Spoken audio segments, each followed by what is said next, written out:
ನಗರವನ್ನ ನಿರ್ಮಾಣ ಮಾಡಬೇಕು ಅಂತಕ್ಕಂಥ ಕನಸು ಕಂಡಿರ್ತಕ್ಕಂಥದ್ದನ್ನ ನಾವೆಲ್ಲರೂ ಊಹಿಸಿಕೊಳ್ಳಲಿಕ್ಕೆ ಸಾಧ್ಯ ಇಲ್ಲ. ಯಾವ ರೀತಿ ಕುಲಕಸುಬುಗಳ ಮೇಲೆ ಪೇಟೆಗಳನ್ನ ನಿರ್ಮಾಣ ಮಾಡಿದ್ದಾರೆ ಅಂತಕ್ಕಂಥದ್ದು ಇವತ್ತು ಆ ಪೇಟೆಗಳು ಪ್ರಸ್ತುತವಾಗಿರ್ತಕ್ಕಂಥದ್ದು ನಾವೆಲ್ಲ ಗಮನಿಸಬೇಕಾದಂಥ ವಿಚಾರ.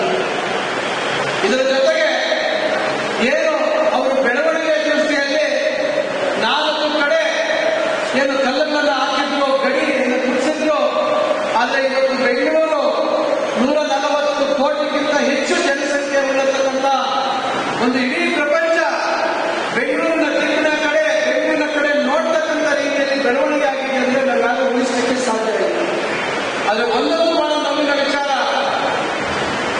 ಆ ಒಂದು 500 ವರ್ಷಗಳ ಹಿಂದೆ ಏನು ಕನಸನ್ನ ಕಂಡು ಯಾವ ರೀತಿ ಒಂದು ನಗರ ನಿರ್ಮಾಣ ಆಗಬೇಕು, ಯಾವ ರೀತಿ ನಗರದಲ್ಲಿ ಕೆರೆಗಳಿರಬೇಕು, ಗುಡ್ಡೆಗಳಿರಬೇಕು, ಉದ್ಯಾನವನಗಳಿರಬೇಕು ಅಂತಕ್ಕಂಥ ಕನಸನ್ನ ಕಂಡಿರ್ತಕ್ಕಂಥದ್ದನ್ನ ನಂತರ ಬಂದಂತ ಪೀಳಿಗೆಗಳೇನಿದ್ದಾವೆ ನಮ್ಮನ್ನು ಒಳಗೊಂಡಂತೆ ಇವತ್ತು ಎಲ್ಲೋ ಒಂದು ಕಡೆ ಅದನ್ನೆಲ್ಲ ನಾವು ಇವತ್ತು ಕಾಂಕ್ರೀಟೀಕರಣ ಮಾಡ್ತಕ್ಕಂಥ ಒಂದು ಪರಿಸ್ಥಿತಿ ಆಗಿದೆ.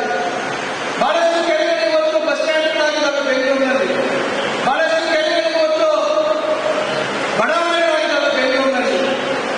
ಕೆರೆಗಳು, ಕುಂಟೆಗಳು ಏನು ನಮ್ಮ ಹಳ್ಳಿಗಳಿರ್ತಕ್ಕಂಥ ಕಲ್ಯಾಣಿಗಳು, ಸಣ್ಣ ಸಣ್ಣ ಕುಂಟೆಗಳು, ಕೆರೆಗಳು ಇವೆಲ್ಲ ಇವತ್ತು ನಾವೇ ನಾಶ ಮಾಡಿ ನಮ್ಮ ಸ್ವಾರ್ಥಕ್ಕೆ ಇವತ್ತು ಅದನ್ನ ಮುಂದಿನ ಪೀಳಿಗೆಗೆ ನಾವು ಮಾಡ್ತಾ ಇರ್ತಕ್ಕಂಥ ಅನ್ಯಾಯವನ್ನು ನಾವೆಲ್ಲ ನೆನೆಸ್ಕೋಬೇಕಾಗುತ್ತೆ.